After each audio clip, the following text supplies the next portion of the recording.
يا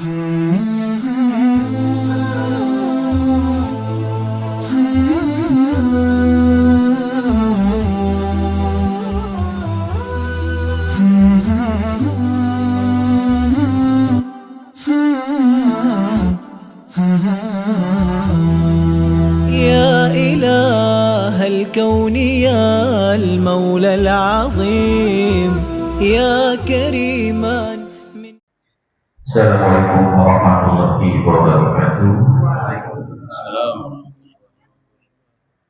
Nahmaduhu wa nasta'inuhu wa nastaghfiruhu wa na'udzu billahi min shururi anfusina wa min sayyiati a'malina. Man yahdihillahu fala mudilla lahu wa man yudlil fala hadiya lahu. Allahumma shalli wa sallim ala sayyidina Muhammadin wa ala alihi wa sahbihi ajma'in. Amma ba'du. Puji dan syukur marilah kita panjatkan kehadirat Allah Subhanahu wa taala yang telah menitipkan rahmat, taufik, hidayah serta inayahnya kepada kita semua sehingga pada pagi hari ini kita masih diberikan nikmat kesehatan dan kesempatan untuk berkumpul di musala kelas dalam keadaan sehat walafiat sehingga kita masih dapat menunaikan salah satu kewajiban kita sebagai seorang muslim, yaitu menunaikan sholat subuh berjamaah, kemudian dilanjutkan dengan taklim pada pagi hari ini. Semoga segala amal ibadah yang telah kita kerjakan diterima oleh Allah Subhanahu wa taala. Amin. Tidak lupa juga salawat serta salam semoga senantiasa selalu tercurah kepada baginda Nabi besar Nabi Muhammad sallallahu alaihi wasallam beserta keluarganya, para sahabatnya dan seluruh umatnya yang istiqomah mengikuti sunnah beliau hingga akhir zaman. Semoga kita semua termasuk dalam golongan yang mendapatkan syafaat beliau hingga di yaumil qiyamah nanti. Amin. Jemaah muslim kelas yang kami hormati, sebelum memulai taklim pada pagi hari ini, izinkan kami menyampaikan beberapa maklumat. Maklumat yang pertama yaitu mengenai laporan kelas muslim kelas pada pekan kedua di bulan Juli 2026.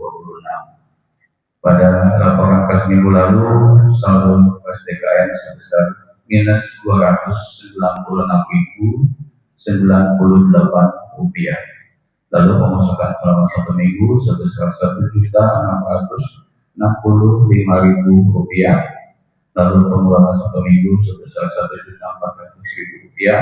Sehingga sisa saldo SDKM saat ini adalah minus Rp31.098. Alhamdulillahirrahmanirrahim. Jazakumullah khairan kepada para jemaah yang sudah menyisihkan sebagian hartanya untuk musyawarah kelas ini. Untuk itu mari kita sama-sama bacakan suratul Fatihah.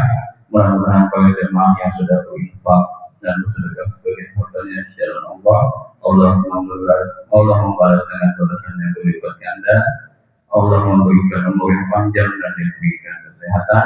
Allah memberikan rezeki yang luas dan dipenuhi keberkahan, dan mudah-mudahan apa yang diniatkan dikabulkan oleh Allah Subhanahu wa taala. Dan mari kita doakan juga untuk saudara muslim kita, bagi yang sedang sakit maupun yang sedang tertimpa musibah, semoga Allah segera memberikan kesembuhan dan kemudahan atas semua segala kesulitan. Ala hadini wa qul inna salihah wa ala hadwati Nabi Muhammad sallallahu alaihi wasallam al-Fatihah. A'udzu billahi minasyaitonir rajim. Bismillahirrahmanirrahim. Alhamdulillahirabbil alamin arrahmanir rahim maliki yaumiddin. Iyyaka na'budu wa iyyaka nasta'in ihdinas siratal mustaqim siratal ladzina an'amta 'alaihim ghairil maghdubi 'alaihim waladdallin. Amin. Maklumat yang kedua yaitu Ustadz yang mengisi kajian pada pagi hari ini, yaitu diisi oleh Ustadz Ihsanuddin SQ SPDI MA. Alhamdulillah beliau sudah hadir di tengah-tengah kita.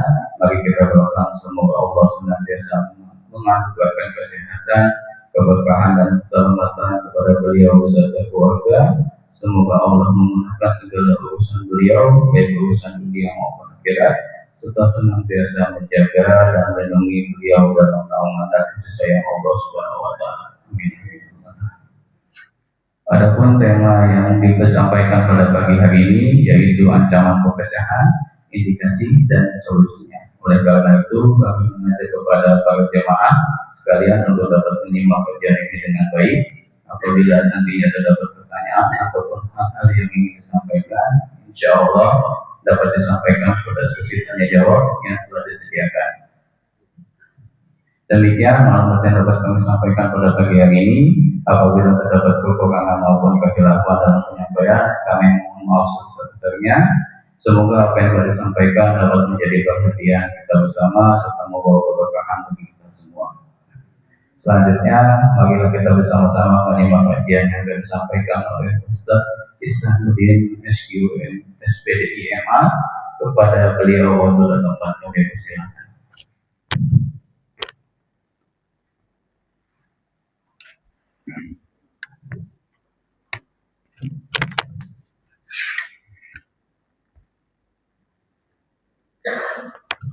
Assalamualaikum warahmatullahi wabarakatuh. Bismillahirrahmanirrahim. Alhamdulillahi rabbil alamin. Wassalatu wassalamu ala khairil anbiya'i wal mursalin Nabiyyina Muhammadin wa ala alihi wa sahbihi ajma'in. Amma ba'da, para hadirin wal hadirat jamaah musalla al-ikhlas yang dirahmati Allah, khusus PDKM dan segenap jajaran, semoga senantiasa diberikan kemudahan di dalam mempersatukan kita sesama hamba Allah, sesama jamaah, sesama umat. Pagi yang cerah ini tentu yang kita rasakan mula-mula adalah nikmat Allah Subhanahu wa taala. Kita masih diberikan kesempatan hadir di musholla untuk beribadah. Banyak yang kita dapat, langkahnya saja itu sudah menjadi penerang di akhirat nanti. Dalam hadis sahih disebutkan, juga dicantumkan oleh Syekh Jalaluddin As-Suyuti di dalam kitabnya yang namanya Al-Jami' As-Shaghir. Basyiril masya'ina fi dhulami ilal masajid bin nurit tammi yaumal qiyamah. Jadi Rasulullah memerintahkan, beri kabar gembira kepada orang-orang yang jalan ke masjid. Kalau dulu ini dalam kegelapan, kalau sekarang kan terang benderang. PLN mati, ada tenaga surya, ada senter, ada macam. Maka kalau kita berhalangan sekarang untuk ke masjid itu, halangan kita hanya dibuat-buat saja, kecuali bagi yang sakit. Langkahnya saja itu sudah menjadi penerang. Beri kabar gembira orang-orang yang langkahnya menuju ke masjid dalam kegelapan, bin nurit tammi, dengan cahaya yang sempurna, yaumal qiyamah, pada hari kiamat. Mudah-mudahan langkah kita yang istiqomah ke masjid sampai wafat dalam husnul khatimah. Biasanya kita dalam kajian dengan saya selalu diselipkan tema untuk perbaikan bacaannya. Untuk itu kita awali dengan suratul Fatihah, irama bayatinya dulu. Al-Fatihah.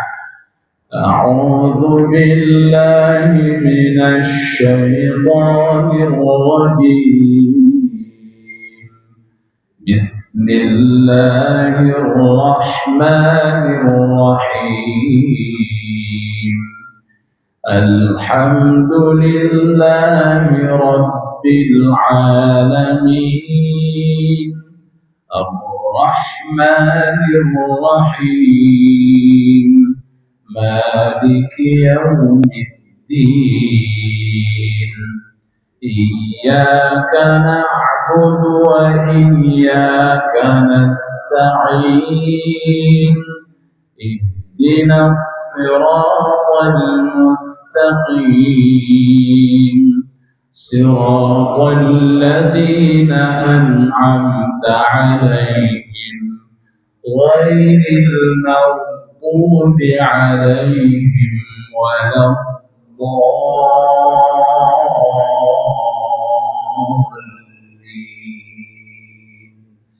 Amin.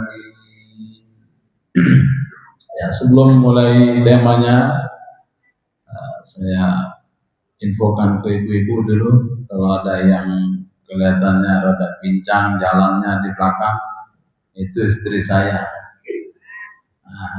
Ada kelihatan? Enggak, ya masih muda, cuma seleo. Maksudnya dia tadi belum sholat, di mobil itu dia rehat karena gantian tidurnya. Kalau saya tidur, dia tidur bablas dari Citras, Rangkas Bitung nyampe sini. Jadi rehat dulu tadi. Soalnya kemarin sempat selalu ikut dia jadi drivernya. Kemarin ikut hari Jumat itu ya. Ditanya orang di pos satpam, "Ibu ngapain ke sini?" "Mau sholat." Ya, karena nggak tahu bahwa itu drivernya khotib. Jadi kasih tahu, "Bukan, tadi nganter khotib." "Oh iya, silakan." Nah, jadi seleo. Baik, Bapak Ibu rahimakumullah, kita ini semua senang yang tenang, damai, adem, senang sekali itu. Maka Islam juga sebenarnya datang untuk membuat suasana itu. Dulu Nabi sampai resah, gelisah. Makanya kalau kita baca surah Ad-Duha, ada kata wa wajadaka dhallan fahada. Itu artinya gelisah. Bo itu dola artinya gelisah, bukan berarti sesat. Kalau di ayat ini wa wajadaka, wa dan wajada, mendapatimu siapa? Allah. Ka engkau Muhammad dola, dalam kebingungan. Fahada, kemudian dia Allah memberikan petunjuk. Jadi wajada artinya mendapati. Makanya maqalah manjadda wajada, bukan wajadda. Jadi kalau kita baca manjadda wajadda, siapa yang bersungguh-sungguh lalu terus bersungguh-sungguh, nah titik itu. Kalau manjadda wajadda, jangan ditasydid lagi, manjadda wajada. Itu menghilangkan, menambah huruf. Kalau wajadda artinya jadda sungguh-sungguh, wajada mendapati.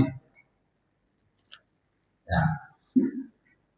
Wa wajadaka dhallan fahada, dan dia Allah mendapatimu dalam kebingungan, lalu ia memberikan petunjuk. Allah memberikan wahyu. Apa kebingungan Nabi? Ngadepin masyarakat yang kerjaannya sebentar-sebentar perang, dikit-dikit berantem.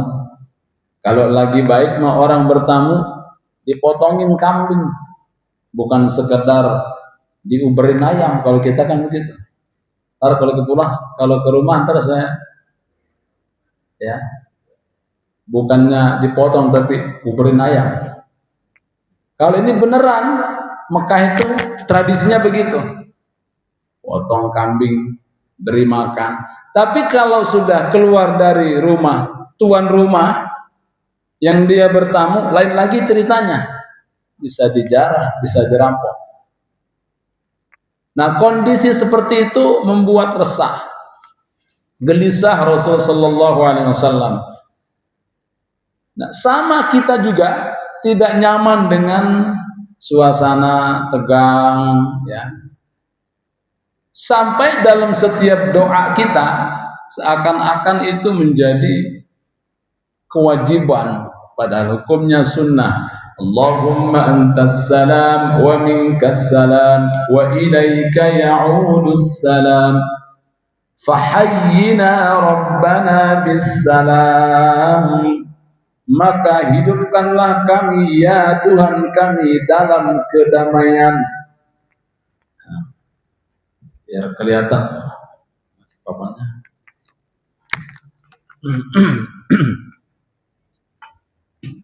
Ada yang siaran langsung, jadi harus kelihatan. Kira terpulang nonton. Ada kalimat fahayyina, ya. Rabbana bis salam.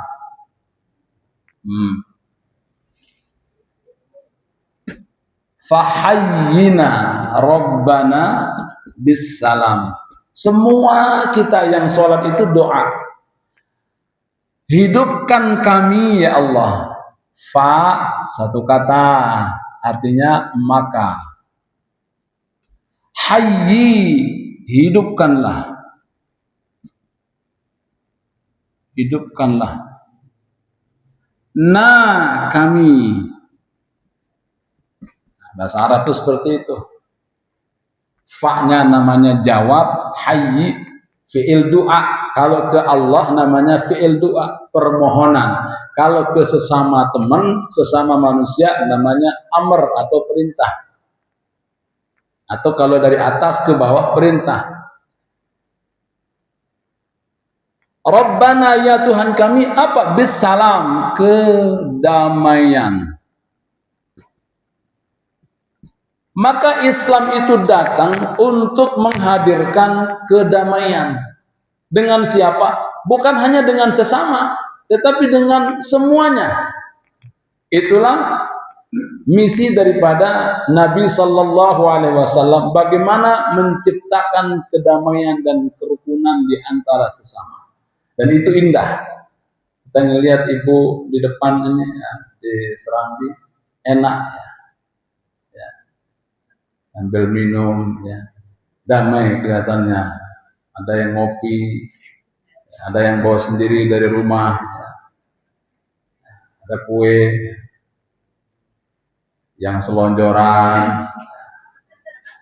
Gak apa-apa, orang kadang jangankan yang sudah tua, saya aja kadang kalau ngajar itu kelamaan ya permisi ke anak-anak selonjoran. Intinya adalah Islam itu hadir untuk mendatangkan kedamaian, menimbulkan suasana yang nyaman, indah, tenang. Walaupun dalam prakteknya tidak selalu demikian. Ada saja pergesekannya. Maka itulah pentingnya kita melihat sejenak apa sih perintahnya dalam Al-Quran, bagaimana praktek baginda Nabi Sallallahu Alaihi Wasallam sehingga tercipta suasana yang damai itu.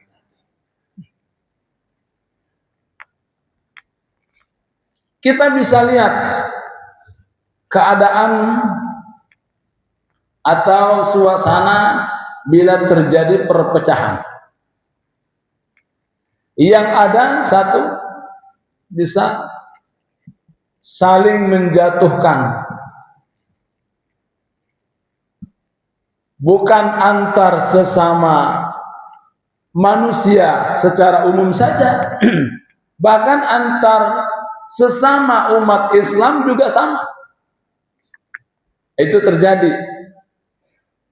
Semoga hanya di luar, bukan dalam diri kita.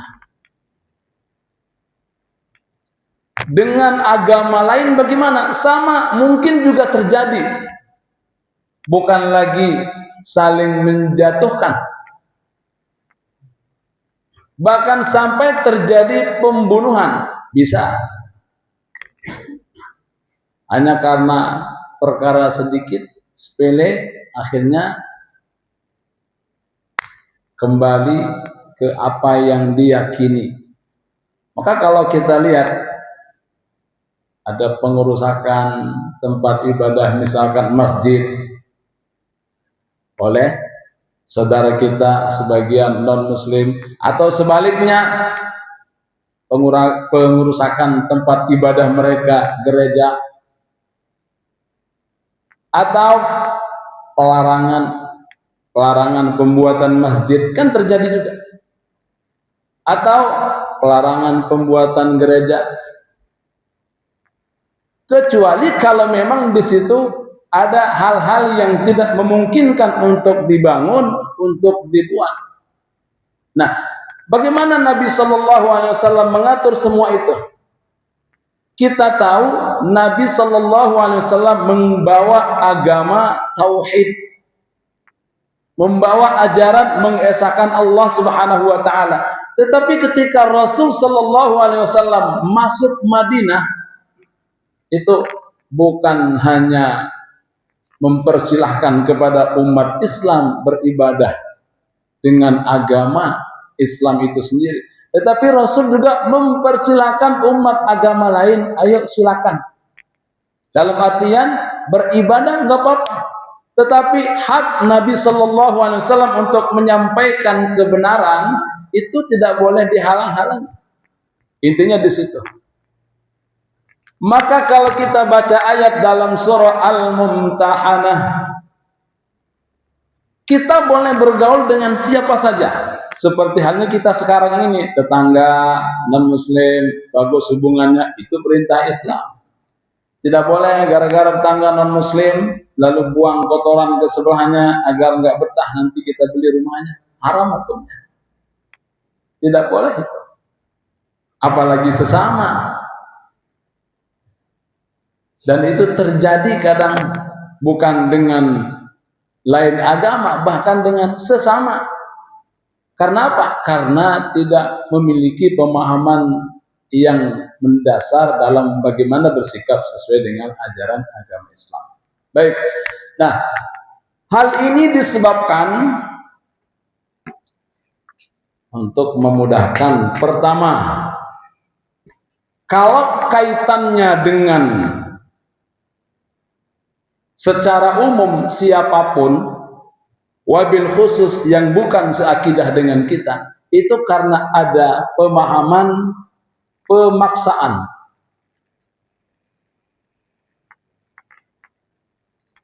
Terhadap agama. Ini yang bahaya. Islam itu datang bukan dengan memaksakan orang lain agar ikut, tetapi memahamkan, menyadarkan. Itu yang penting. Maka ayatnya jelas, la ikraha fid din. La ikraha fid dini. Ini setelah ayat kursi di surah Al-Baqarah juz 3 berarti. La ikraha fid din, tidak ada paksaan dalam memeluk agama. Jelas. Enggak ada paksaan dalam memeluk agama. Nah, tapi kan kita diperintahkan untuk mendakwahkan. Nah, betul. Kita diperintahkan untuk mendakwahkan. Mengajak. Kata dakwah itu da'a yada'u, mengajak bukan memaksa.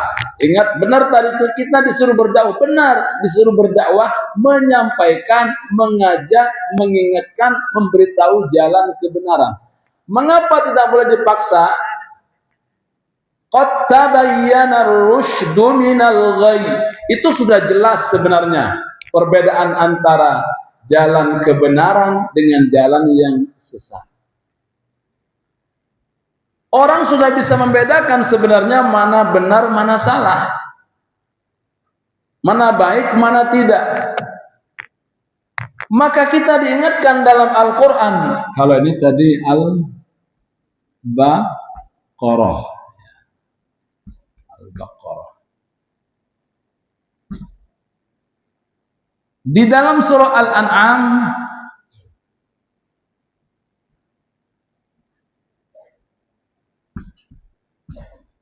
wala tasubbul ladzina yad'una min dunillah. Al-ayah. Kalau ada kata al-ayah itu tandanya ayatnya belum selesai dibaca. Itu kalau kita baca kitab tuh biasanya intaha, atau kalau ada ayat al-ayah, ini artinya ayatnya belum tuntas. Tapi kalau kita baca ayat secara utuh, maka jangan dicantumkan al-ayah. Artinya apa ini? Sempurnakanlah ayat. Wala tasubbul ladzina yad'una min dunillah. Wala tasubbu. Al-An'am ayat 108. Janganlah kalian mencaci maki. Siapa? Alladzina, apa-apa yang yad'una mereka sembah min dunillah selain Allah. Tidak boleh. Karena kita berapi-api dalam dakwah lalu kita mencaci maki. Apaan itu tanda salib? Apaan itu patung? Emang bisa bicara? Hati-hati. Islam disampaikan tidak dengan cara demikian. Rasul hanya menyampaikan saja. Wa ma 'alaina illal balaghul mubin. Tidak ada kewajiban atas kami kecuali hanya menyampaikan saja.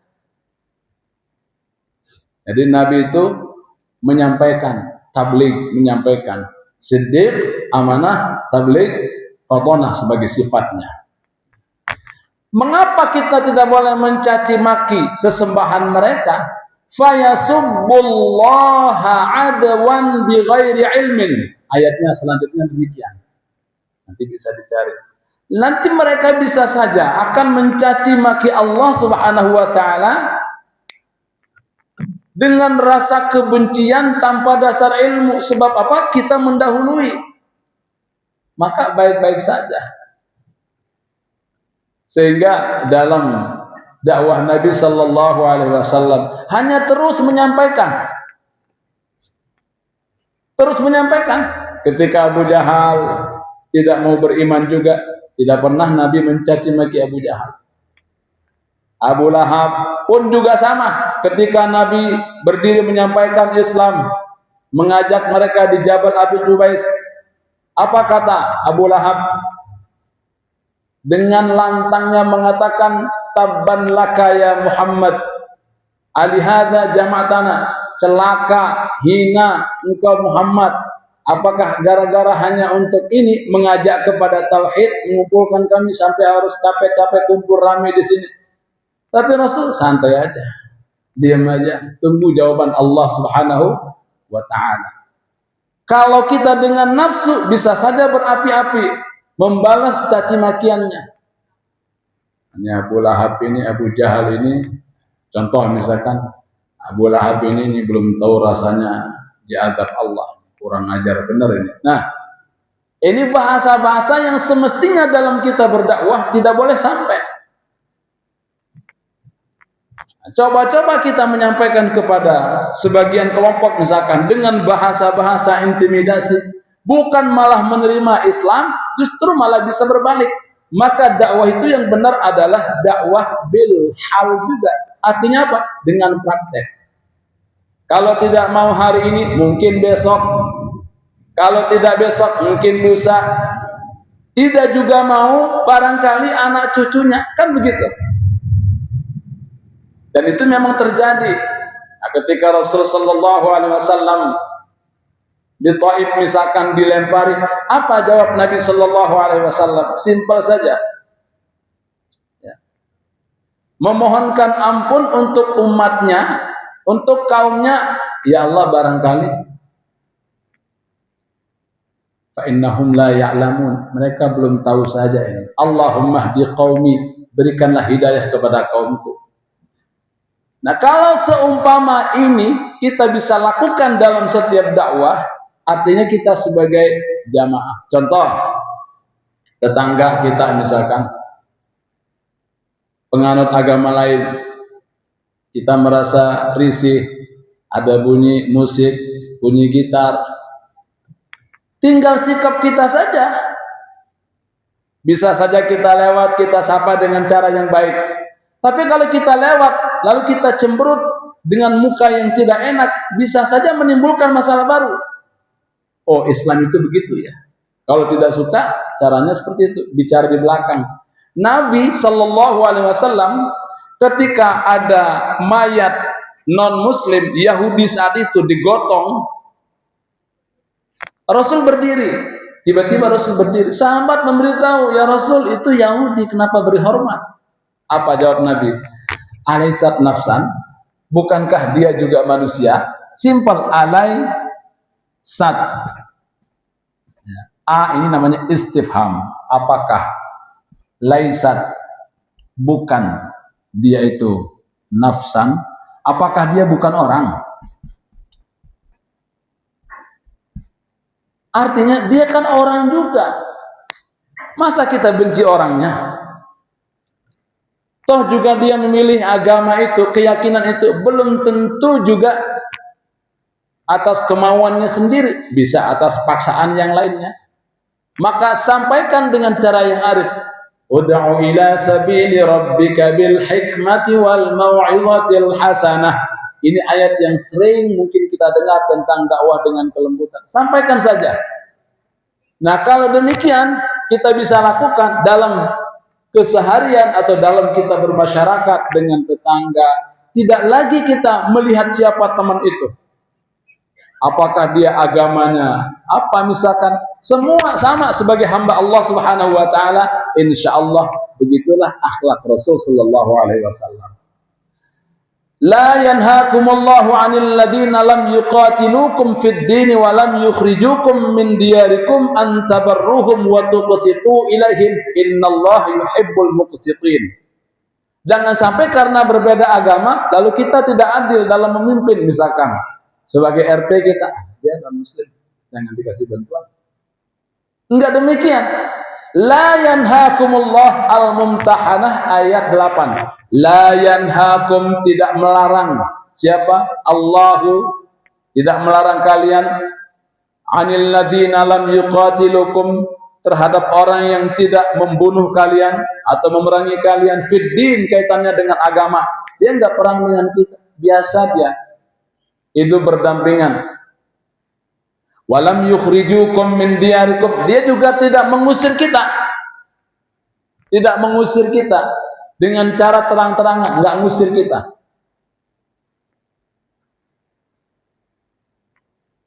Dari mana? Min diyarikum, dari tempat kalian, dari rumah kalian, kampung kalian.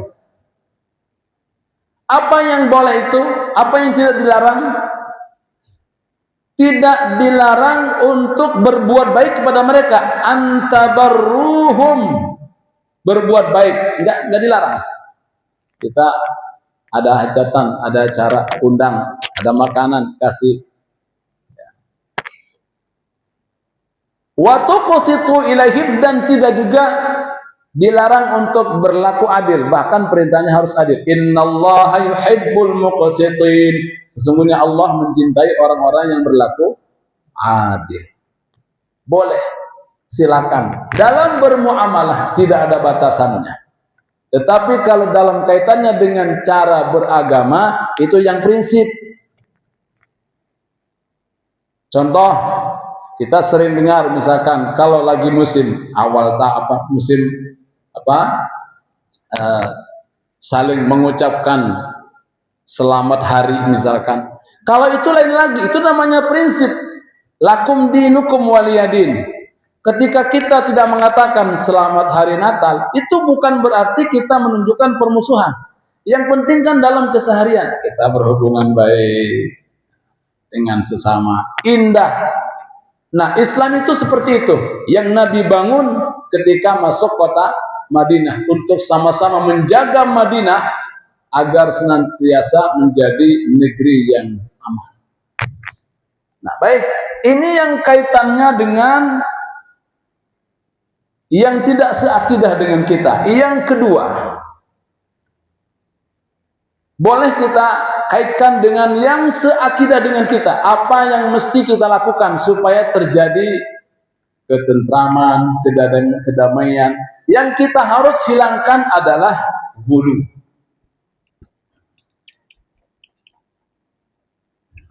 Ghulu, tulisan Arabnya ghulu.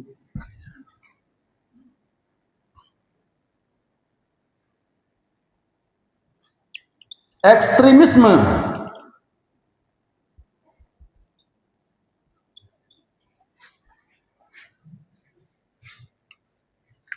Seakan-akan hanya kita yang benar.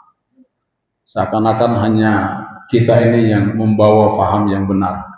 Lalu kita memaksakan kepada orang lain. Karena berbeda dengan kita anggap dia sesat. Nah, ini. Kalau tidak sama dengan kita anggap ajarannya tidak benar. Ini bahaya. Walaupun nyata tidak benar, misalkan pemahaman seseorang di antara kita, tidak berarti harus kita memusuhi. Tidak berarti harus kita menjauh dengan sikap permusuhan. Karena itu bukan bagian daripada ajaran dalam agama. Kalaupun masih sesama dalam lingkup syahadat asyhadu an la ilaha illallah wa asyhadu anna muhammadar rasulullah, perkara ada yang berbeda, itu hanya tentang pemahaman saja. Maka ayatnya mengingatkan kita, waqfid janahaka lil mu'minin.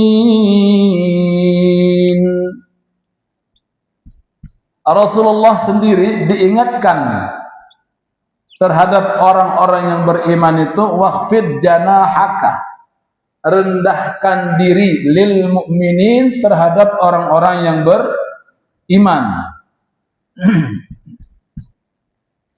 Siapapun terhadap orang yang beriman merendah. Jangan kita merasa diri paling atau merasa diri selalu di atas. Wa fawqa kulli dhi ilmin alim. Kadang dengan ilmu orang bisa jatuh dalam kesombongan. Padahal wa fawqa kulli dhi ilmin, di atas orang yang punya ilmu, alim, ada orang yang lebih berilmu. Di atas orang yang tahu, ada yang lebih tahu. Dan kita ini sebenarnya hanya diberikan sedikit ilmu oleh Allah Subhanahu wa taala. Wa yas'alunaka 'anir ruh, qulir ruhu min amri rabbi, wa ma utitum minal ilmi illa qalila. Nanti mereka akan bertanya tentang ruh di dalam surah apa? Al-Isra. Katakan oleh Muhammad, ruh itu urusan Tuhanku. Tidak perlu jawab panjang-panjang. Wa ma utitum minal ilm, tidaklah kalian diberikan ilmu illa qalila, kecuali sedikit saja. Artinya kalau kita tahu sesuatu, itu hanya pengetahuan yang belum tentu benar. Maka Imam Syafi'i bahasanya sangat rendah. Bahasanya sangat merendahkan diri di hadapan yang lainnya. Tidak sombong. Kalau pendapatnya bersumber dari hadis yang sahih, amalkan. Kalau dari hadis yang lemah, tinggalkan. Artinya apa? Saking betapa merendahnya. Bukan berarti, tuh Imam Syafi'i aja ngaku. Bukan begitu cara fahamnya. Begitulah kerendahan hati beliau. Maka kita juga sama. Kadang namanya perbedaan itu pasti. dalam memahami tentang sifat Allah saja. Kadang miris kalau kita mengikuti perdebatan-perdebatan di antara sesama ini. Ya, tentang arasy saja sudah ramai ribut, misalkan Allah di atas arasy. Tidak perlu diributkan. Cukup sekedar diketahui. Sebab apapun yang kita fahami misalkan belum tentu. Karena tarkul idraki idrakun. Justru kalau kita bicara tentang sifat Allah Subhanahu wa taala yang kita tidak akan mampu untuk menjangkau, mengenali siapa Allah, tarkul idraki idrakun.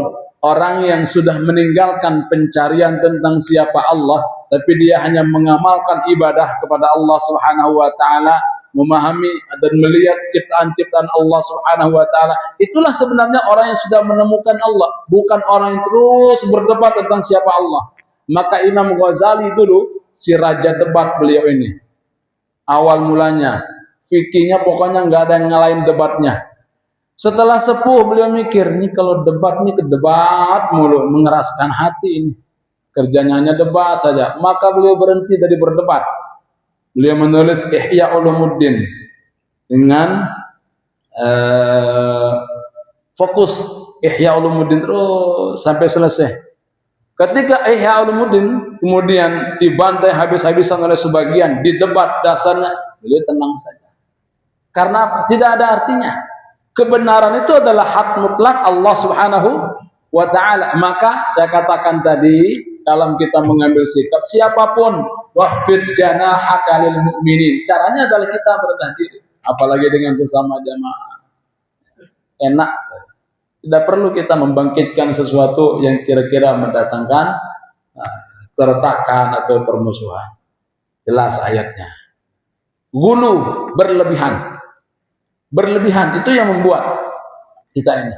Sampai jika ada orang sholat datang misalkan imamnya, sebagian pendapat kan kalau turun begini nih nerakanya, ya kan? Kalau sampai melewati mata kaki kan katanya neraka ya. Iya, isbal itu neraka tempatnya. Terus kita semacam sinis gitu. Lalu kita tinggal. Ini namanya gulu.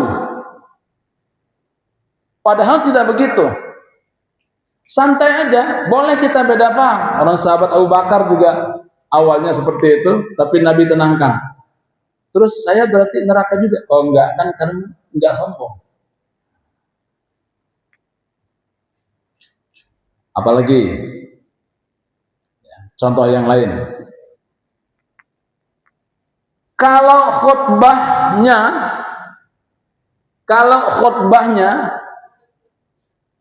itu dengan 2 kali adzan Jumatnya sama yang 1 kali adzan, itu mestinya kita biasa aja, nggak usah rame atau nggak usah terlalu kaku. Wah harus 1.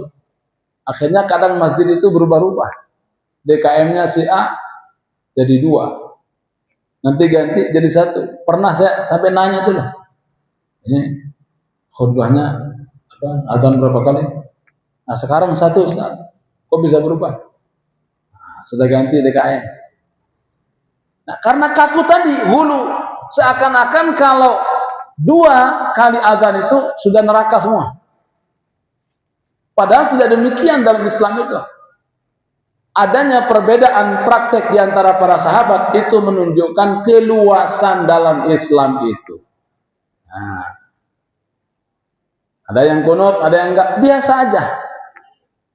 Ada yang wirid jahar sama enggak, biasa aja. Kita mengambil sikap, maksudnya kita mengambil sikap. Mampir misalkan, kencang amat ini, nggak usah ngomel, biasa aja, tutup aja telinga. Mungkin dia pahamnya seperti itu. Tapi ada kita mampir sebagian masjid misalkan, selesai sholat biasa diam aja, nggak apa-apa. Orang memang zaman Nabi juga nggak kencang-kencang, nggak rame-rame. Hanya riwayatnya ada pernah Nabi Shallallahu Alaihi Wasallam sampai terdengar suara sehingga yang lain tahu apa yang dibaca oleh Nabi Shallallahu Alaihi wasallam. Ada juga yang beralasan kalau kita baca kencang kan enak tuh, sama-sama selesainya. Kalau dulu zaman Nabi belum berdiri, yang lain nggak pulang, gitu. Nabi belum berdiri, yang lain masih duduk semua. Rasul keluar, baru yang lain keluar. Nah kalau kita nggak sekarang, kalau nggak diajak wirid hari Jumat misalkan, langsung aja bangun, apalagi di pabrik. Khutbah di Pratama, jadwal saya. Kalau nggak wirid, udah angkat semua itu ke kantin. Nah, jadi Islam itu fleksibel sehingga kita bisa saling menghargai, menghormati. Nah, yang ketiga yang kadang menjadi asbab perpecahan itu adalah karena ada semacam politisasi, ya, politisasi agama. Dibawa-bawa agama pada musim-musim tertentu. Tiba-tiba hadir untuk menyampaikan tentang pesan agama, tetapi tujuannya adalah untuk kebutuhan sementara saja, bukan dakwah selanjutnya. Udah selesai urusannya, dia tinggal. Orang ramai, ribut, dibiarkan. Nah, itu yang kita tinggalkan, yang kita hindari. Sehingga terjaga persatuan dan kesatuan di antara kita. Antara jamaah, antara masyarakat, antar bangsa, dan lainnya. Sehingga semua tinggal hanya kembali ke diri kita. Kalau yang pertama kita fahami misalkan, la ikraha fiddin, jangan juga takut dalam dakwah. Sehingga pokoknya mau nggak mau dia harus masuk Islamnya. Kalau enggak, bahaya. Caranya bagaimana? Coba kirimkan makanan supaya dia mau. Enggak benar juga. Walaupun itu baik kelihatannya. Enggak benar karena Islam tidak dengan cara paksaan atau tidak dengan sogokan. Tidak demikian. La ikraha fiddin. Cukup menyampaikan. Bahkan Nabi diingatkan, innaka la tahdi man ahbabta walakinallaha yahdi man yasha. Wahai Muhammad, kamu tidak akan bisa memberikan hidayah kepada orang yang engkau cintai sekalipun. Kan cinta banget Nabi dengan Abu Thalib, pamannya. Orang yang selalu menjaga, mendampingi, membela ketika kafir-kafir Quraisy itu mau membunuh Nabi sallallahu alaihi wasallam. Dia pasang badan. Tetapi innaka la tahdi man ahbabta. Muhammad, engkau tidak bisa memberikan hidayah kepada orang yang engkau cinta. Maka tentang akidah dan keyakinan Abu Thalib ini kita berlepas diri. Wallahu a'lam. Jangan juga kita jadi alasan. Oh, itu kan Abu Thalib aja kafir. Bukan begitu. Ya, tidak demikian. Semua adalah kembali hidayah itu hanya prerogatif Allah Subhanahu wa taala. Yang pertama, la ikraha fiddin. Jangan terlalu kaku kita dan jangan terlalu ekstrim sampai harus memaksakan orang mengikuti kita dalam hal keyakinan. Yang kedua adalah jangan terlalu kita fanatisme, berlebihan sampai kita menganggap orang lain tidak ada yang benar satupun. Kalau bukan saya yang imam, tidak akan sah itu salatnya. Karena dia masih syirik, karena dia masih kufur, masih melakukan perkara bid'ah. Pokoknya saya harus jadi pengurusnya. Jangan begitu. Islam tidak demikian. Yang terakhir adalah jangan hanya kita membawa-bawa agama dalam saat-saat tertentu untuk kepentingan tertentu yang dinamakan dengan politisasi agama. Bukan pada momen politik saja, tetapi momen-momen yang lainnya. Jadi inilah kaitannya dengan bagaimana kita menghindari terjadinya perpecahan di tengah-tengah masyarakat, atau bagaimana kita menghidupkan suasana yang damai, yang salam, yang Islam sesuai dengan doa yang selalu kita panjatkan kepada Allah Subhanahu wa taala di setiap selesai kita melaksanakan ibadah sholat. Untuk sesi terakhir daripada kajian ini, boleh kita baca sama-sama ayat ini supaya kita lebih paham tentang apa yang saya sampaikan di pagi hari ini. Saya tulis lebih besar lagi. Ikuti. Bismillahirrahmanirrahim. Bismillahirrahmanirrahim. Bismillahirrahmanirrahim. Bismillahirrahmanirrahim. Wala tasubbu. Wala tasubbu. Wala tasubbu. Wala tasubbu. Wala tasubbu alladhina. ولا تسبوا الذين يدعون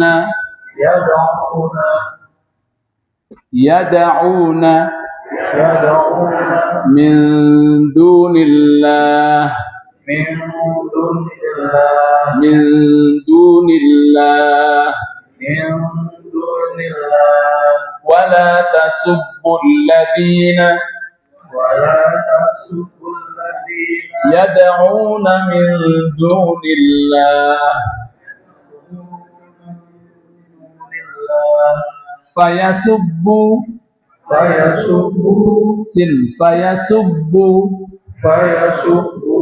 fayasubbullaha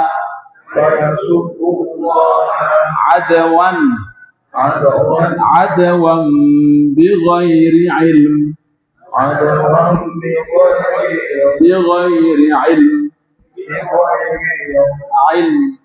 tulisannya ilmin ya. Adwan bighairi ilm wala tasubbul ladzina yad'una min dunillah fayasubbullaha adwan. Kalau secara tajwid fayasubbullaha adwa adwan bighairi ilm adwan bighairi ilm kadzalika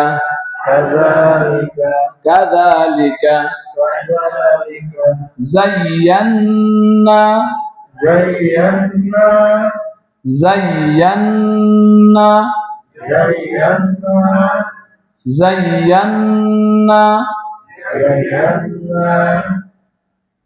tulisannya zayyana nah. likulli ummatin ajala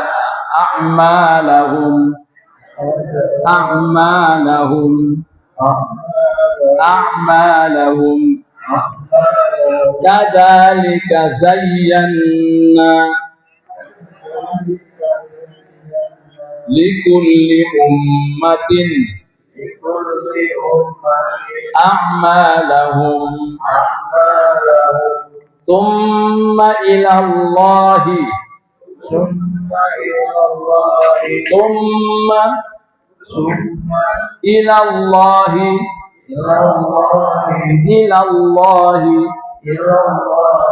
marji'uhum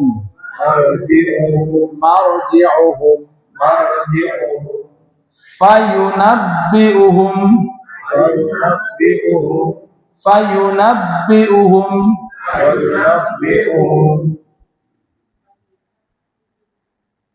bima kanu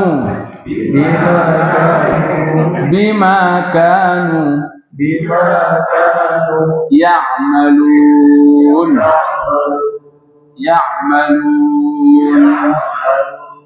Al-An'am 108. Baik.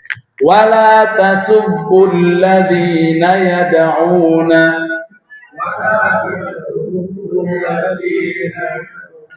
min dunillah fayasubbullaha adwan bighairi ilm kadzalika zayyana likulli ummatin a'malahum thumma ilallahi marji'uhum fayunabbi'uhum bima kanu ya'malun. Artinya, dan jangan kamu mencaci maki yang disembah oleh mereka yang menyembah selain Allah. Akan berbalik, mereka mencaci maki Allah karena permusuhan tanpa dasar pengetahuan. Demikian itu kami hiasi bagi tiap-tiap umat amalan mereka.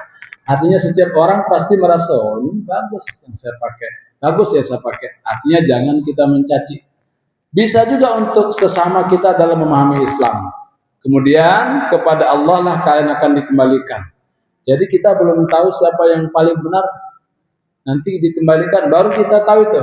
Fayunabbi'uhum, lalu dialah Allah yang akan memberitahukan mereka bima kanu ya'malun, terhadap apa yang mereka perbuat. Mudah-mudahan kita dapat memahaminya sehingga kita bisa bersikap dengan sikap Islam yang diajarkan Rasul sallallahu alaihi wasallam, bisa baik terhadap siapapun yang tidak seiman, apalagi yang seiman, bisa kita merasa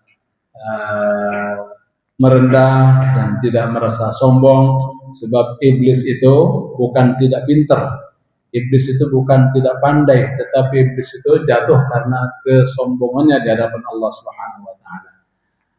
Ana khairun minhu, saya lebih baik daripada Adam. Seperti itu, dan saya serahkan ke Demikian kajian yang telah disampaikan oleh Ustaz Ihsanuddin SPD GMA. Jika ada pertanyaan dari Bapak atau Ibu jemaah sekalian terkait materi yang tadi disampaikan, kami persilakan.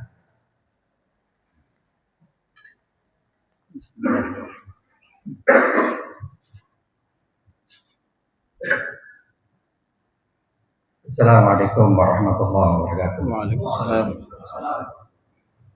Gini Ustaz, dulu Wali Songo itu mengislamkan orang kafir. Tapi saat ini banyak orang Islam yang mengkafirkan sesama Islam sendiri. Nah, kita mencoba untuk ya udahlah, kita kayak gini-gini udah nggak usah harus diribut. Tapi mereka ini, kelompok mereka itu selalu seperti orang nimpukin kita terus. Nah, ini bagaimana sikap kita? Apakah kita layani seperti itu, atau memang kita kasih dalil-dalil, atau yang memang terkadang kalau kita kasih dalil dia yang lebih ini mencocokologi misalnya, nah, kayak gitu-gitu. Bagaimana sikap kita? Terima kasih.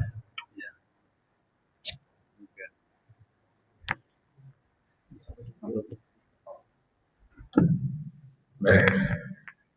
Benar. Kalau dulu para wali Allah dakwah mengislamkan orang yang belum Islam. Ini kita di wilayah Banten, Sultan Hasanuddin itu babat hutan. Ya. Kalau dulu kan mungkin yang kita pahami itu rata-rata seperti Baduy Dalam yang sekarang keyakinannya. Masih ada tersisa itu. Di tugas kita sama Sultan Hasanuddin disisakan babat hutan untuk berdakwah, mengislamkan orang yang belum mengenal Islam. Nah sekarang tadi permasalahan diungkap sesama, wah dihujat, ini salah semua, ini salah semua. Betul. Jadi sikap ini memang tidak akan pernah hilang. Karena di tubuh sesama saudara Islam itu pasti ada pergesekan. Karena tadi itu salah dalam memahami. Nah tinggal kita sekarang mau di pihak yang mana. Ayatnya yang kita pakai surah Al-Hujurat. Ayat berapa itu? Coba boleh dilihat, barangkali ayat 12. Innamal mu'minuna ikhwatun fa aslihu baina akhawaykum. Sesungguhnya orang-orang yang beriman itu adalah bersaudara, maka damaikanlah di antara mereka. Mengapa ayatnya kok damaikanlah di antara mereka? Berarti pasti ada perselisih. Kenapa kok ayatnya ada fa aslihu, damaikan? Artinya ada yang, bahasa kita mah ada yang usil. Ada yang usil, bahasa kita nih, ada yang usil, ada aja yang usil, namanya sesama, kayak model saudara lah, kayak ngeledek-ngeledek tuh, tahlilan nih, nah, karena ada besek tuh, baru berangkat tahlilan, kalau gak ada besek, yang mana berangkat ya? ngapain tuh begini. Lagi pusing. Ada lagi, ini Allah nggak percaya Allah di aras, tapi percaya ada Mi'raj. Allah Rasul naik ke aras menjumpai Allah. Bukan begitu yang dipahami dengan kita. Oleh sebab itu cukup kita jelaskan saja. Sebab apa? Orang kalau udah karakternya seperti itu tidak bisa. Dengan sebanyak apapun dalil, tetapi insya Allah suatu saat akan menemukan jalan. Ya, menemukan jalan bagaimana mengenal. Intinya ada kembali ke sikap kita. Capek ngeladenin seperti itu, santai aja. Kok bisa begitu, Ustaz? Saya dulu marbot itu 10 tahun. Berapa? 10 tahun marbotnya. 6 tahun fokus imam muadzin. Yang 2 tahun itu jadi ketua DKM. 2 tahun itu ketua DKM. Sisanya lepas ya, datang imam. Itu dari awal yang namanya ngomong, ya saya paham sih, ya karena berbeda yang dipelajari. Setiap saya sebelum adzan, a'udzubillahi minasyaitonirrajim, tilawah dulu, dikomentari. Nggak ada itu, Ustaz. Oh ya udah. Kalau saya sholat Bismillahirrahmanirrahim, bukan menyalahkan tapi nanya lagi, emang Rasul baca Bismillah? Gitu. Ini benar itu, 1 orang tapi nggak banyak, 1 orang memang vokal. Allah yarham, ya sudah meninggal. Tapi lama-lama jadi baik, karena saya antepin aja. Iya, saya kasih dalil. Habis itu wirid jahar, ada wirid jahar. Kan enakan diam-diam, Ustaz katanya. Kan pemohonan kita kan beda-beda yang kita minta gitu. Terus saja sampai tiada henti. Tapi lama-lama ternyata dia mulai berubah. Terakhirnya beliau tidak terlalu banyak bicara itu, bilang begini, nggak ada itu tahlilan. Apaan tuh? Bawa berkah-berkah. Saya kalau kalau masih bisa bicara, masih bisa ngomong, saya nggak akan berhenti untuk bicara seperti ini. Tapi Allah kasih penyakit yang bukan penyakit yang menghinakan sebenarnya. Hanya mungkin Allah stop untuk banyak berbicara. Stroke beliau. Stroke. Tapi alhamdulillah panjang umur. Ya, dari setelah itu. Terus datang ke masjid dalam sholat berjamaah dan sebagainya. Memang rajin luar biasa. Terus ngaji sering. Hanya saja itu tadi. Tapi ternyata lama-lama luntur juga berubah. Artinya tasamuhnya muncul. Bahwa memang kita harus bersaudara walaupun sedikit ada perbedaan paham. Jadi seperti itu insya Allah sih yang terbaik menurut saya. Ada lagi dari Bapak Ibu Jemaat untuk pertanyaannya? Ada kata beliau ya.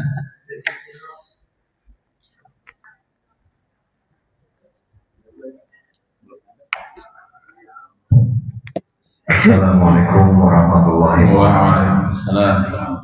Terima kasih atas waktunya.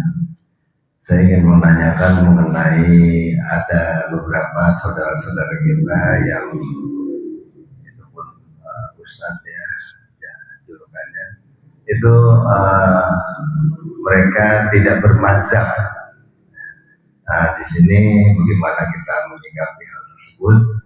Kemudian juga pada saat kita sholat Jumat ada beberapa masjid yang alirannya yang beda dengan kita. Jadi pada saat setelah selesai sholat Jumat kita di masjid mereka, entah itu organisasi lain gitu ya, itu langsung dihapus, itu haram hukumnya bagi kita yang masuk di lingkungan mereka. Itu bagaimana ini? Iya, detail. Ya, itu aja. Terima kasih. Assalamualaikum warahmatullahi wabarakatuh. Ya, yang pertama tentang tadi itu ya sebagian kelompok sebenarnya. Tadi yang pertama apa? Ustadz pada saat menyampaikan tapi tidak bermazhab. Nah, ya. Tentang tidak bermadhab. Jadi begini, madhab itu hanya jalan sebenarnya. Contoh, kita baca Quran ini ada madhabnya enggak? Cuma jarang diungkap bahwa kita baca Quran juga bermadhab. Madhab dalam baca Quran kita siapa? Kiblatnya maksudnya. Kiblatnya itu adalah Asim riwayat Hafiz. Itu madhab dalam baca Quran. Tapi madhab dalam kaitannya dengan Al-Quran itu sifatnya adalah tauqifi, artinya wahyu, tidak bisa diotak-atik. Hanya Imam Asim itu memperkenalkan cara baca Nabi, bukan membuat. Kalau madhab fikih nanti kaitannya dengan bagaimana memahami dalil untuk menghasilkan satu hukum. Nah, kalau kita ngaji nih, kalau saya biasanya pakai ini senjatanya. Kalau terlalu panjang ingin penjelasan itu, coba baca Al-Fatihah. Ar-Rahmanir Rahim, Maliki Yaumiddin. Oke, sekarang kalau saya baca Maliki Yaumiddin, salah apa enggak? Enggak katanya. Kenapa bisa enggak? Karena memang ada bacaan seperti itu. Itu namanya madhab. Umumnya Indonesia Maliki Yaumiddin. Kalau baca Maliki Yaumiddin itu mazhabnya Imam Nafi, Ibnu Katsir, Abu Ammar, Ibnu Amir dan Imam Hamzah 5. Kalau yang Maliki Yaumiddin namanya Imam Asim dan Ali Al-Kisai. Dalam buku tajwid itu sudah ada nama-namanya yang dulu itu. Ada di situ namanya mazhab. وَالضُّحَى وَاللَّيْلِ إِذَا سَجَى مَا وَدَّعَكَ رَبُّكَ وَمَا قَلَى. Madhab dalam ngaji kita itu Asim. Tapi kalau di Maroko madhab ngajinya وَالضُّحَى وَاللَّيْلِ إِذَا سَجَى مَا وَدَّعَكَ رَبُّكَ وَمَا قَلَى. Karena madhabnya itu.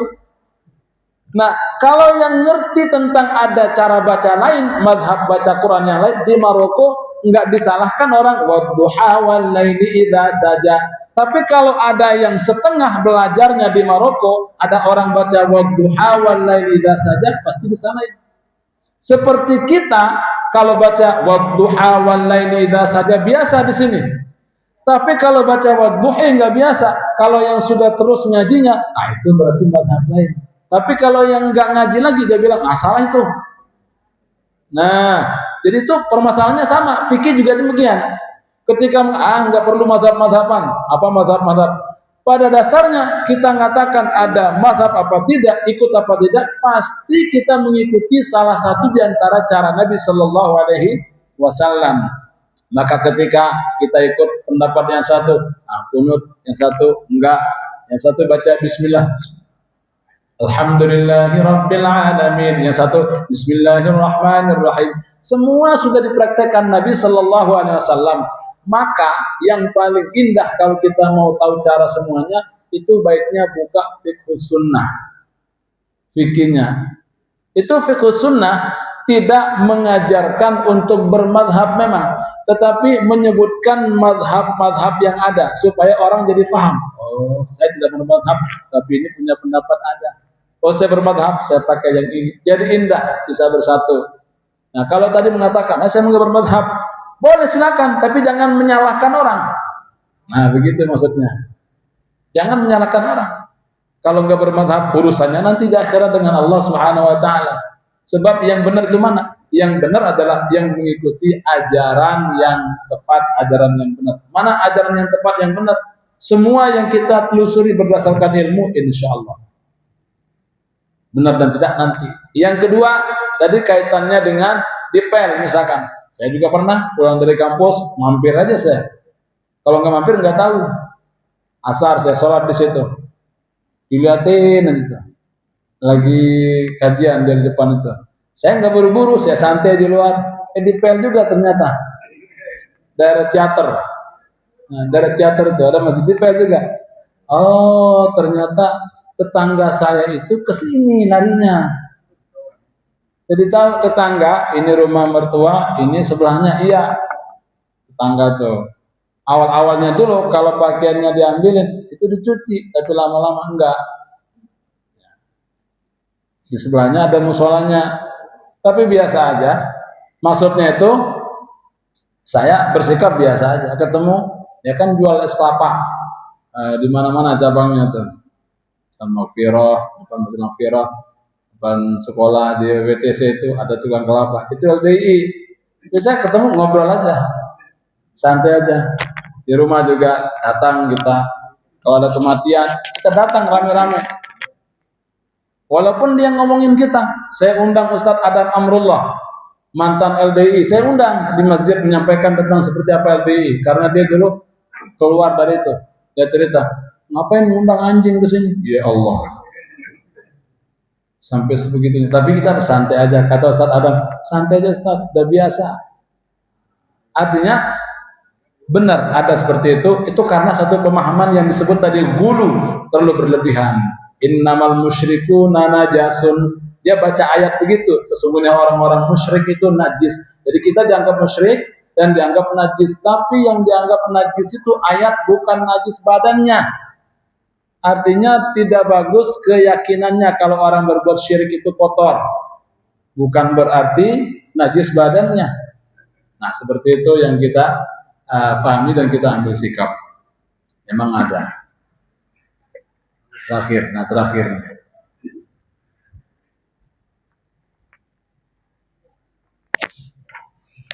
Assalamualaikum warahmatullahi wabarakatuh. Waalaikumsalam Pak Ustadz, memang ini yang membuat resah kita, terutama di negara ini. Misalnya ada Ustadz kita yang sebenarnya masuk kalangan NU misalnya, kayak Pak Abdul Somad dan Zulkarnain, itu dikejar-kejar, dilarang-larang. Ceramah sono dilarang, ceramah sini dilarang. Kalau dulu kan mantan Menteri Agama dulu yang ngejar-ngejar ya, dari kelompok organisasi tertentu. Nah, sekarang beliau lagi ditahan. Nah, tapi kalau saya cermati itu kelihatannya memang ada semacam ya skenario juga menghambat kelompok tertentu. Tetapi yang aneh lagi, misalnya Habib ceramah, Habib Rizik dikejar-kejar juga. Yang ngejarnya orang Islam juga. Iya.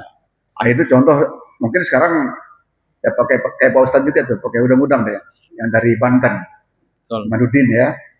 Tetapi yang dipuji-puji Mama Gupron, nah ini lagi. Ceramahnya juga membuat heboh juga. Muncul lagi di Garut Abah Gaus, malah seperti banyak pengikutnya, dukung-dukung. Kalau kita cermati kok, menentang-nentang tentang agama. Kalau di Cirebon tuh ada lagi, satu lagi tuh. Nah jadi maksud saya gini, kita kan punya organisasi agama yang besar-besar. Kenapa nggak duduk bareng gitu? Ada NU, Muhammadiyah, jangan saling menimbulkan kebencian. Baru orang pakai celana cingkrang, oh Wahabi tuh. Wahabi. Oh itu misalnya pakai jidat jaga hitam. Jadi akhirnya bahasa-bahasa keseharian ini adalah bahasa kebencian. Kalau Pak Ustadz sampaikan tadi ada ketenangan. Kita memahami, melihat yang penting perilaku sehari-harinya baik, tidak mengganggu orang, mengajak kepada kebaikan kan bagus tuh. Nah, dalam kondisi yang di negara kita seperti ini sampai saat ini menurut saya sampai belum selesai. Bentuk organisasi yang menghadang orang dengan pakai rompi. PWI, LS, wah serem kan? Bagaimana menghadapi cara seperti sebaiknya menurut Ustaz? Itu pertama.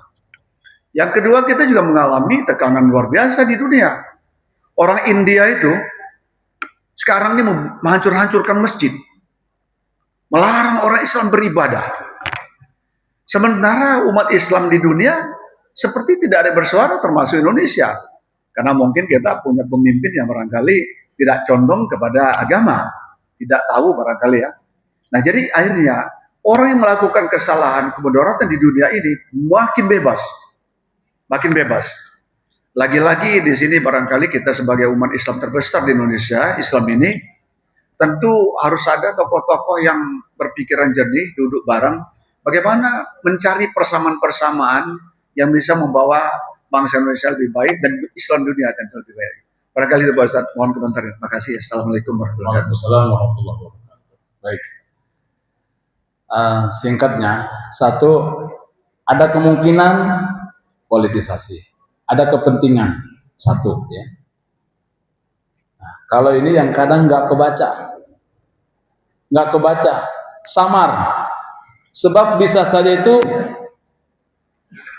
ada permainan di belakang, sangat mungkin ya, sehingga ini dikejar, itu dikejar. Apa urusannya?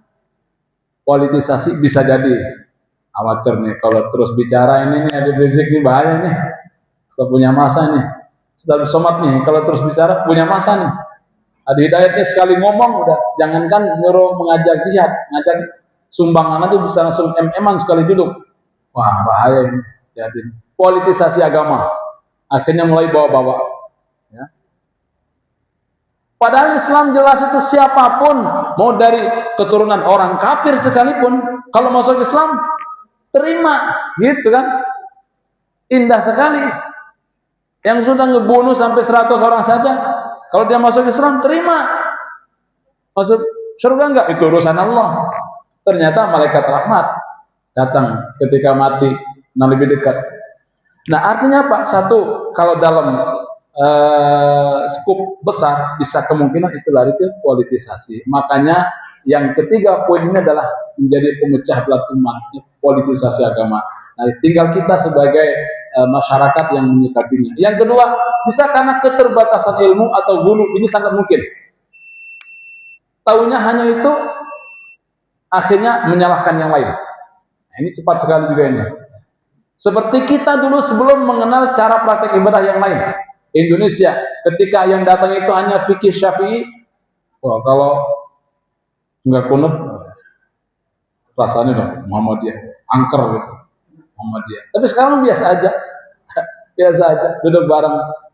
Nah ini dua ini sebabnya ya. Lalu bagaimana sikap kita? Insya Allah, kalau masyarakat perkotaan, saya yakin lebih banyak baca, lebih banyak lihat, lebih banyak tahu, tidak hanya dengar dari orang saja. Tetapi lebih banyak dengar, lebih banyak paham, insya Allah aman. Nah tinggal yang dikatakan tadi, mengapa tidak duduk bareng, itu yang penting memang, mengapa tidak duduk bareng, berbicara, rembuk apa permasalahannya. Sehingga kok terjadi, ini dihalangi, ini dihalangi, ini dihalangi. Coba kalau semua jalan menyampaikan secara arif, bijaksana tentang pesan-pesan agama, nanti kan orang bisa diskusi. Itu yang kita mau memang. Tapi ayatnya tadi jelas, innamal mu'minuna ikhwatun, memang orang beriman itu bersaudara, fa aslihu, tapi sangat mungkin ada perpecahan di antara mereka, maka kita jadi posisi yang mendamaikan aja lah. Nah, gitu. Itu gimana dia? Itu bagaimana? Indonesia memang subur, mantap ya, apapun bisa.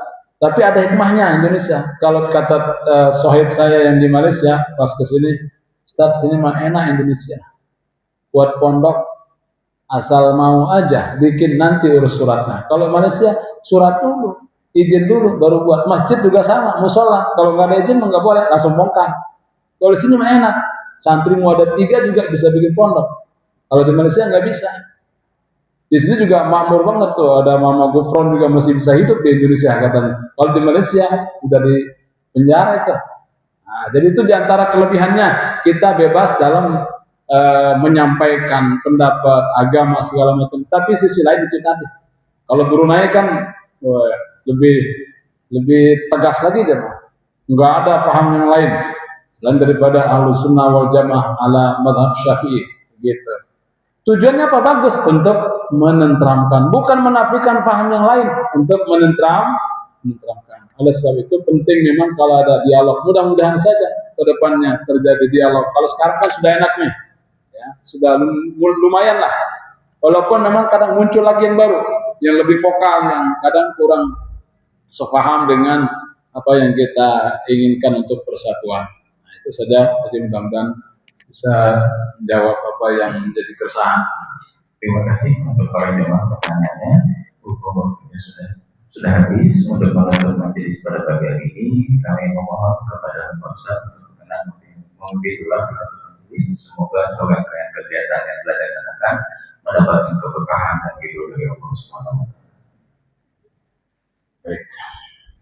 Ilmu itu tujuannya adalah untuk supaya kita mengetahui perintah-perintah Allah Subhanahu wa Ta'ala, untuk kita amalkan dan menjauhi larangan-larangannya.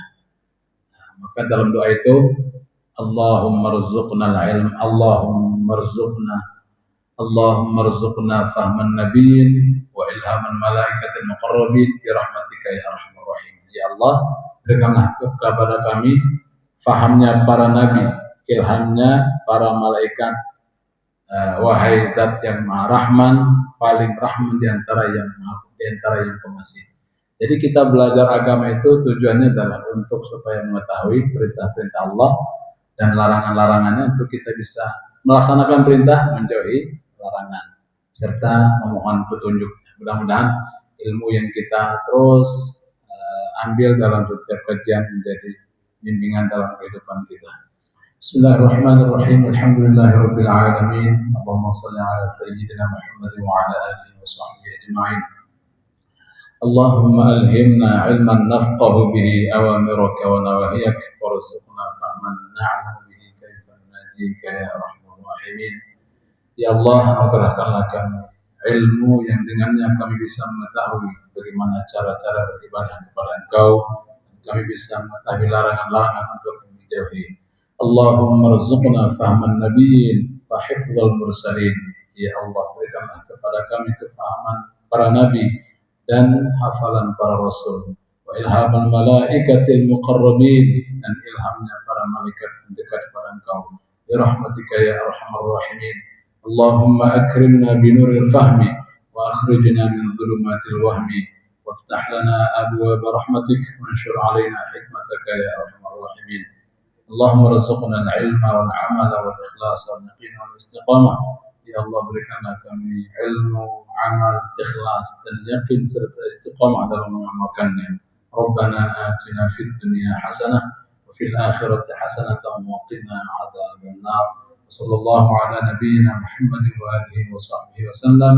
Subhana rabbika rabbil izzati amma yasifun wa salamun ala al-mursalin walhamdulillahi rabbil alamin. سبحانك اللهم وبحمدك أشهد أن لا إله إلا أنت أستغفرك وأتوب إليك. السلام عليكم ورحمة الله وبركاته. Terima kasih untuk kehadiran Bapak Ibu sekalian.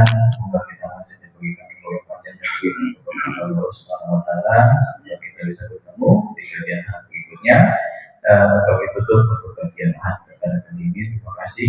Wassalamualaikum warahmatullahi wabarakatuh.